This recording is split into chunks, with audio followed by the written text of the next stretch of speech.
Halo, perkenalkan nama saya Cici Ali. Saya dari kelas 4 Manajemen Bisnis 4 Politeknik Negeri Manado. Pada saat ini saya akan menjelaskan tugas UAS dari lobi dan negosiasi. Dan soal yang pertama yaitu jelaskan persiapan yang harus dilakukan dalam negosiasi. Yang kedua, jelaskan bagaimana pelaksanaan negosiasi. Yang ketiga, bagaimana menutup negosiasi. Yang keempat, jelaskan bagaimana menangani negosiasi. Dan soal yang terakhir yaitu jelaskan strategi negosiasi. Saya akan menjawab soal dari pertanyaan yang pertama, yaitu bagaimana langkah-langkah yang harus dilakukan dalam negosiasi, persiapannya dalam negosiasi. Yaitu yang pertama, persiapan. Yang dimaksud dengan persiapan ini yaitu orang harus menetapkan atau menentukan tempat orang melakukan negosiasi, dan saat orang mau menentukan tempat negosiasi tersebut, orang harus berkomunikasikan dengan pihak yang lain supaya sama-sama saling menyetujui supaya orang mau bernegosiasi di tempat situ atau nyanda. Yang kedua yaitu diskusi. Pada tahap ini orang harus mau kasih saran, ide atau apapun dalam negosiasi ini agar supaya orang boleh mau saling melakukan barter informasi lah, supaya pada saat orang mau melakukan negosiasi ini kedua belah pihak saling menguntungkan dan juga tidak ada yang rugi karena orang pilihan sama-sama.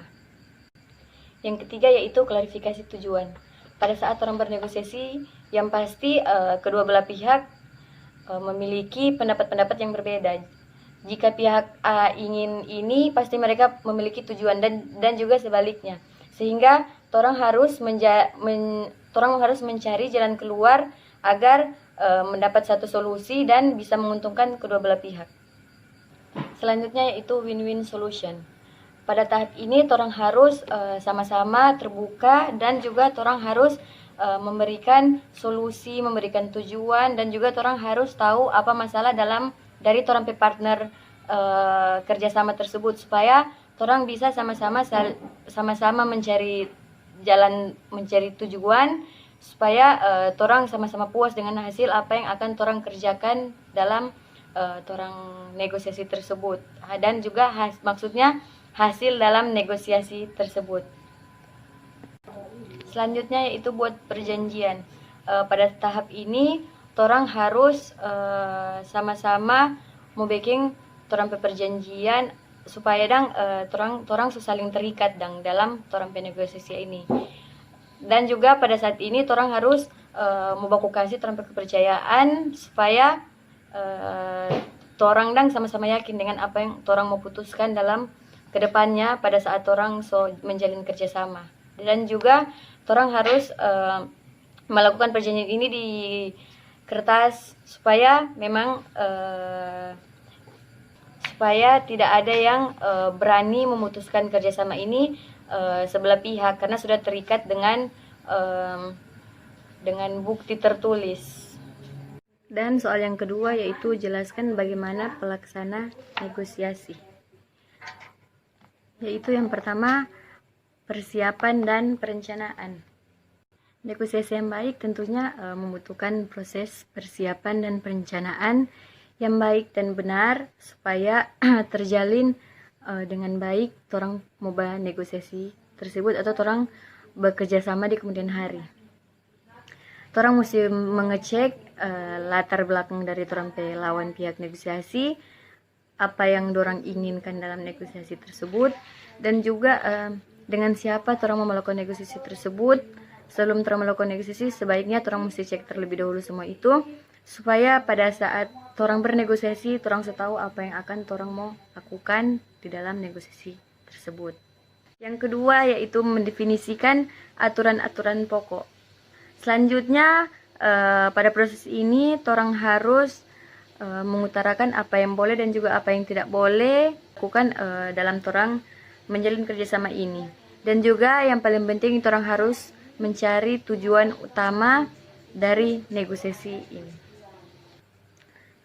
Yang ketiga yaitu klarifikasi dan justifikasi. Tahap ini pada saat orang melakukan negosiasi, orang masing-masing pihak akan saling memberikan informasi-informasi dari orang pihak-pihak dang. Jadi supaya dang orang mengetahui informasi dari kedua belah pihak yang akan orang mau menjalin kerjasama tersebut. Selanjutnya yaitu penawaran dan pemecahan masalah. Pada saat orang mau melakukan proses penawaran atau pemecahan masalah, kebanyakan kan kalau misalnya orang jaga jual barang, dorang sedang terlalu mahal, jadi dorang meminta batawar dan juga orang harus melakukan negosiasi dengan dorang supaya orang bisa mendapatkan jalan keluar dari orang pemasalah tersebut, supaya orang sama-sama saling mendapatkan keuntungan, dia untung dan juga orang pun sama-sama untung. Dan yang terakhir menutup negosiasi dan implementasi. Pada saat orang melakukan semua itu pada saat orang bernegosiasi orang lakukan semua itu dari atas sampai di bawah itu tadi yang sudah kita jelaskan. Langkah selanjutnya itu orang harus menutup negosiasi tersebut dengan sama-sama saling menyetujui hasil dari orang berdiskusi tersebut. Yang ketiga, bagaimana menutup negosiasi? Yaitu yang pertama, pada saat orang harus melakukan menutup negosiasi, itu yang pertama orang harus melakukan komunikasi dengan jelas. Pada saat orang mau melakukan komunikasi dengan jelas dan terarah, orang pelawan negosiasi juga pun akan percaya dengan apa yang orang katakan. Kalau orang memang berkata dengan sungguh-sungguh dang, dengan terarah, dengan ada fakta.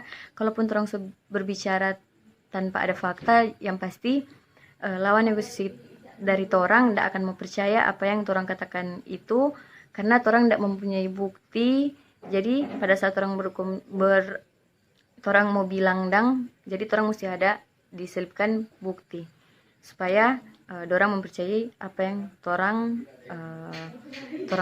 bilang. Selanjutnya yaitu lakukan kontak mata. Pada saat orang melakukan negosiasi, dorang pun bukan cuma mau lihat dari orang cara berbicara, dorang juga akan memperhatikan orang melalui orang kontak mata. Pada saat orang melakukan negosiasi juga orang harus orang kontak mata itu harus orang meyakinkan pada orang dang, supaya orang percaya bahwa orang ini benar-benar betul mau melakukan negosiasi ini, bukan main-main. Selanjutnya itu berikan sedikit humor. Pada saat orang bernegosiasi, orang harus melakukan orang mesti kasih lucu-lucu sedikit, supaya dalam negosiasi itu tidak terlalu tegang dang.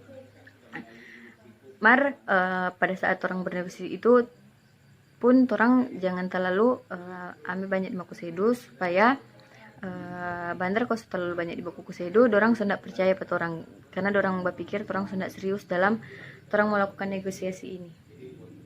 Soal yang selanjutnya itu jelaskan bagaimana menangani negosiasi. Yaitu yang pertama, terima keluhan dengan baik. Pada saat orang bernegosiasi, orang mesti saling menerima dan DP keluhan.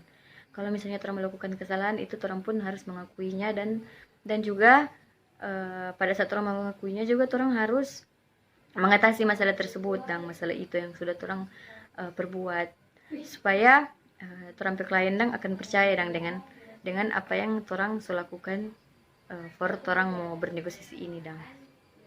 Selanjutnya yaitu tunjukkan empati dan komunikasi yang baik. Pada saat orang memberikan orang empati yang baik, pasti orang juga akan merasa senang dengan apa yang orang bikin for orang.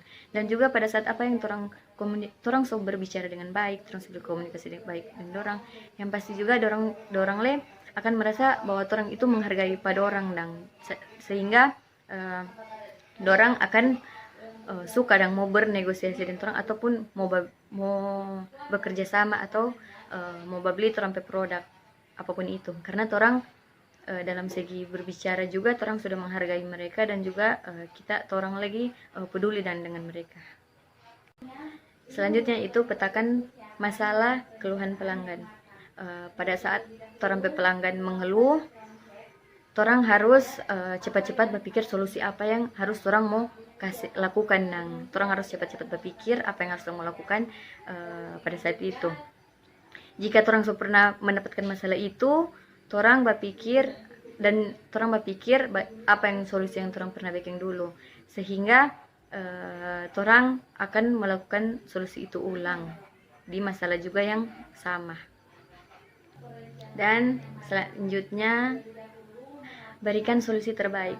Pada saat orang mau mengeluh ke orang itu harus memberikan solusi yang terbaik. Jika orang mau mengeluh, kalau orang mengeluh dan bawa ini orang misalnya orang udah buka wifi begitu, kalau orang mengeluh orang jaringan bisa begini, maka orang pun harus memberikan solusi yang baik dengan orang mesti mau bilang dengan baik-baik juga, supaya dorang rasa malu dan mau marah-marah ke orang, karena orang dia bilang pada orang dengan baik-baik. Dan jadi pada saat dorang memberikan dorang mengeluh pada orang juga harus menerima dorang keluhan dan juga orang harus memperbaiki masalah tersebut.